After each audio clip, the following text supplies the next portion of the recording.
નમસ્કાર દર્શક મિત્રો, હું છું રૂપલ વણિચિયા. સંપૂર્ણ ન્યૂઝમાં આપનું સ્વાગત છે. બનાસકાંઠા જિલ્લાના ભીલડી પંથકમાં મગફળીના પાક લેવામાં અથાગ મહેનત કરનારા ખેડૂતોની હાલત હાલ કફોડી બની છે. ભીલડી માર્કેટયાર્ડમાં મગફળીના ભાવ ઓછા મળી રહ્યા છે. સરકાર દ્વારા મગફળીનો ભાવ ₹1,456 પ્રતિ 20 કિલો જાહેર કરવામાં આવ્યો હોવા છતાં માર્કેટયાર્ડમાં ખેડૂતોને માત્ર ₹700 થી 1100 સુધીના ભાવ જ મળી રહ્યા છે.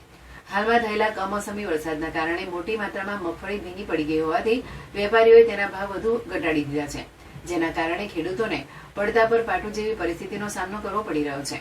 ખેડૂતો જણાવે છે કે મગફળીની ખેતીમાં ખર્ચ વધી ગયો છે. બીજ, ખાતર, મજૂરી અને સિંચાઈનો ભાવ વધ્યો છે, પણ પાક વેચતી વખતે યોગ્ય ભાવ ન મળતા ખેડૂત આર્થિક સંકટમાં ધકેલાઈ રહ્યા છે.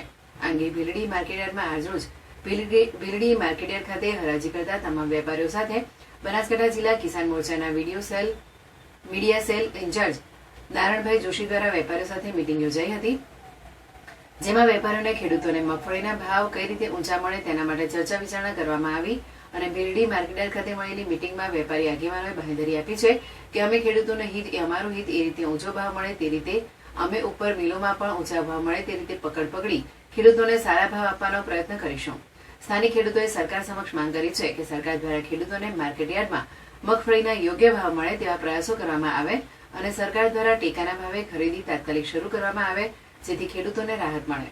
ખેડૂતોનું આર્થિક ભવિષ્ય બચાવવા માટે યોગ્ય નીતિગત પગલાં લેવાનો સમય હવે આવી ગયો છે. જો યોગ્ય પગલાં લેવામાં નહીં આવે તો ખેડૂતોની હાલત વધુ દયનીય બની રહેશે.